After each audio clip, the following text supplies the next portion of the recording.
Ang lamig ng tubig, ang sarap maligo ngayon dito. Oo nga, kamusta na kaya si Inay? Kamusta na kaya ang pagsubok niya?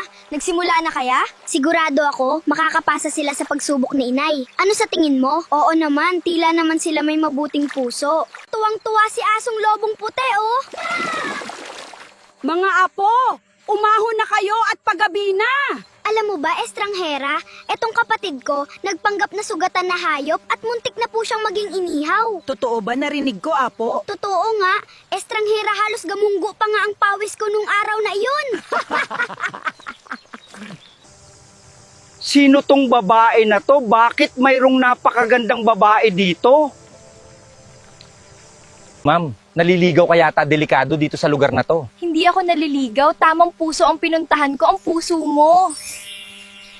Kuya, may asawa ka na ba? Pwede mo bang kamutin yung likod ko? Ang kati kasi. Ma'am, saan bang bandang Makati? Tay, kanina pa kita hinahanap, nandito ka lang pala. Di ba yung tanong mo kung may asawa na ako? Oo, meron. At ito, may anak na rin ako. Nandito ako para pagalingin ko ang aking asawa. Ganun ba? Sige, paalam.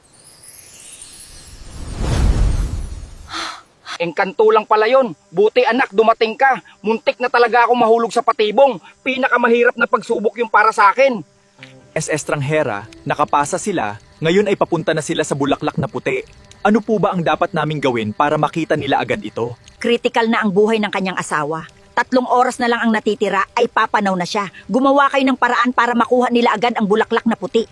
Gumawa din kayo ng paraan kung papaano nyo sila maihahatid agad sa kanilang bahay. Pwede kaming magsanib puwersa, estranghera at maging isang malaking hayop sa himpapawid para mapuntahan namin agad ang Bulaklak na Puti at maihatid sila sa kanilang bahay. Maganda yung naisip nyo, magmadali kayo. Mabubuting tao sila, karapat-dapat silang tulungan ng buong puwersa. Opo, Estranghera, aalis na po kami para tulungan namin sila agad. Makakaasa po kayo na ililigtas namin ang kanyang asawa. Paalam, estranghera.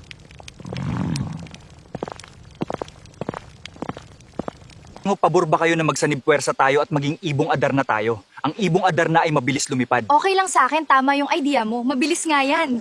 Okay na okay sa akin, Tay. Okay na okay din sa akin. Maging ibong adar na.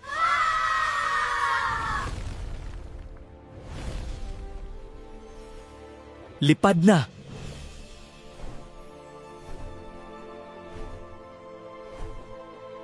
Napakalaki ng ibon yan, kumikinang-kinang.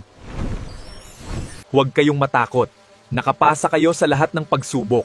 Nandito kami para tulungan kayo iligtas ang inyong ilaw ng tahanan. Paano nyo po kami matutulungan? Ano po ang dapat naming gawin para magtulungan tayo? Sumakay kayo sa likod ko para mabilis nating makuha ang puting bulaklak.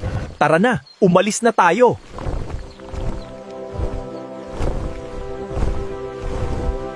Sa wakas, nakarating rin kayo.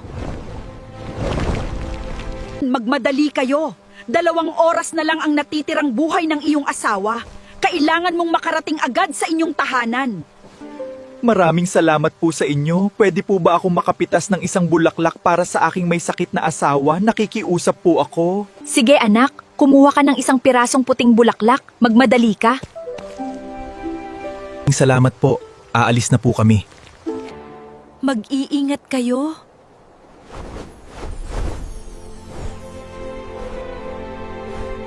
Kailangan natin magmadali.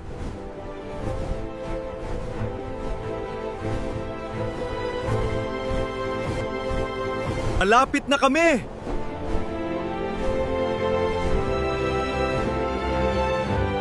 Nandito na tayo. Bilisan mo. 5 minuto na lang ang natitira sa buhay ng asawa mo. Ibibuka ang bibig mo. Inumin mo ang katas ng makapangyarihang bulaklak na puti na galing sa kabundukan. Ayan na, bumabalik na ang iyong lakas.